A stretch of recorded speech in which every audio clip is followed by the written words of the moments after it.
Hi, this is Tim of the 1916 Company. Welcome and thanks for logging on. If you love this watch, email us, Team Mosso at the1916company.com for purchase, pricing, and availability questions concerning this watch. Now, I am pleased to present one of my favorite types of watch. This is vintage, rare, beautifully preserved, and I would even go so far as to say part of that family of 80s and 90s IWC watches that populate my dreams and fantasies. It's also part of a class of timepiece known as emerging or new vintage, the watches of the 1980s and the 1990s. So, of course, launched in 1982 and made in 150 pieces in yellow gold, this is the IWC Calendar Chronograph reference 3710. In yellow gold, you could see it sort of lives up to my maxim that yellow gold is best used on smaller and vintage styles, and this watch is both. Truth be told, depending on where you measure, you can get different diameters, but it's unarguable that IWC described it as a 36mm watch. It's not thick, though, not as thick as the huge vaulted plexiglass would lead you to believe. It's only 12.1 millimeters thick, so it'll slip underneath the cuff. From lug tip to lug tip, especially considering these lugs haven't been heavily refinished, it's almost shocking that it's only 41.3 millimeters across the wrist with a 19 millimeter spacing between the lugs that is oh so vintage. Taking a quick look on the wrist, this is almost the thinking man's answer to a Rolex Jean-Claude Killy. The timepiece, powered by a Valjoux 88, looks fantastic on my 16 centimeter circumference wrist, and you can see just how far inboard of the edge of my wrist these lugs are. A man could wear this, a lady could wear this. It is absolutely anyone's game in the year 2024, and you can see what I mean about it being thinner than you think. Look at my cuff. It looks like it's tall, but then you look at my cuff, and it's obvious this could be your dress watch. In fact, it is a dress watch. It's designed to fit underneath the cuff. We have here a Jean Rousseau strap, the OEM supplier to, among others, De Bethune and F. Pigeon, and we just thought this watch had so much charisma and style that it needed something bespoke. So we got a custom strap that features large rectangular scale, symmetrical scale, brown gloss alligator leather with a little bit of a distressed gilding. You can see that in between the scales, we actually have a gilding on the surface of the strap. That is an applique layer of gold dust, and it is beautiful. You can see calfskin on the bottom, gator on the top, and then it's a bonded strap, so there's no stitch line. The top and the bottom are bonded together. We have a really cool pin buckle here that is IWC branded and loop-like, almost like something you would expect to find on a Cartier watch, but it is the correct IWC factory pin buckle.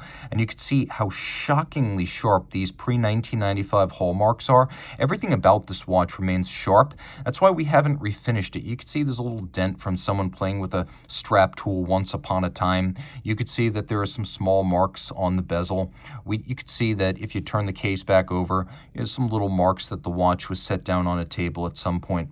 But in exchange for engravings this deep on a watch that's 42 years old, I will gladly take whatever marks of age have accrued.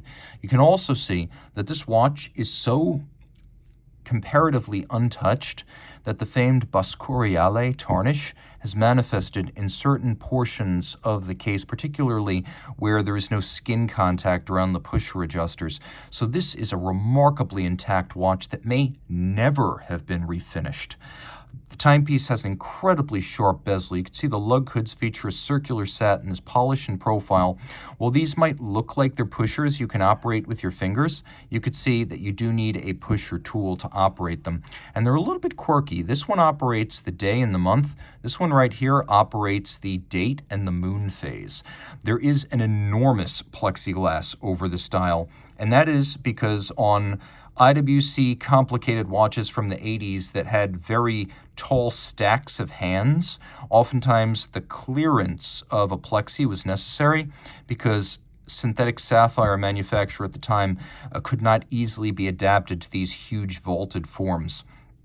Now, quorum bubbles make it look easy, but back then, if you had something like this or on the Da Vinci Perpetual Calendar Chronograph, you would have a plexi. Taking a look at the dial, it's a matte white, and it's truly white. It's not silver white, it's white. You can also see that we have beautiful, immaculate printing and not a sign of a human hand or tool having touched this dial. The same is true for the handset itself, which looks as though it's been pressed for the first time. German language calendar, it makes sense. This is, look at that logo, International Watch Co. of Schaffhausen, Switzerland. And in Schaffhausen, unlike most of Swiss watchmaking, German is ironically the lingua franca. So the timepiece does feature a German language calendar, baton-style hands, which are faceted for better contrast against the white dial base. Note that the hand indicating the date is white, and then it has a little lunette in black for easy reading. The watch, of course, featuring a semi-instantaneous jump, which is endemic to the Valjoux 88 inside it. And taking a quick look, you can also see we have a very vintage-inspired unbranded crown. This is how watches used to be assembled. It was considered from the pocket watch, the wristwatch era, fairly standard for a crown to not have the company branding on it. And so that's another vintage element we see on this watch. The movement inside, IWC called it the IWC 795, but it is a high-grade Valjoux 88. A manual wind column wheel lateral clutch chronograph with a 48-hour power reserve and a beat rate of 18,000 vibrations per hour. It's a large movement, 29.5 millimeters in diameter. It would have filled this case well. And while the watch would have had a water resistance of 30 meters back in the day, that is a type of fate I dare not tempt these days. Taking a look at just how special this watch was, you could see that the individual numbering, the characters, that was all hand engraved. None of that was done with a drill or a laser back in 1982. This is a very special watch. Again, column wheel lateral clutch with the column wheel feel of your dreams. Makes a wonderful click, feels good, it sounds good. The timepiece, of course, beaten away at a slow 5 beats per second, just like an old pocket watch. The Valjoux 88 related to greats like the Valjoux 23, part of its family tree, and really world-class watchmaking from IWC in a period when it was just beginning to recover its confidence in the importance of complicated mechanical watchmaking, with the 5251 giant Portofino moon phase that came out just before this. Then this came out. Then came the Ingenieur perpetual calendar, and just months after that, the more famous Da Vinci perpetual calendar chronograph, and in 1990, the Grand Complication, capping an incredible decade of mechanical, complicated comeback watchmaking in Schaffhausen. Make this part of that history part of yours. Reach out to Team Mosso at the1916company.com for purchase and pricing details. Oh, and if you get this, please, please, please don't polish it.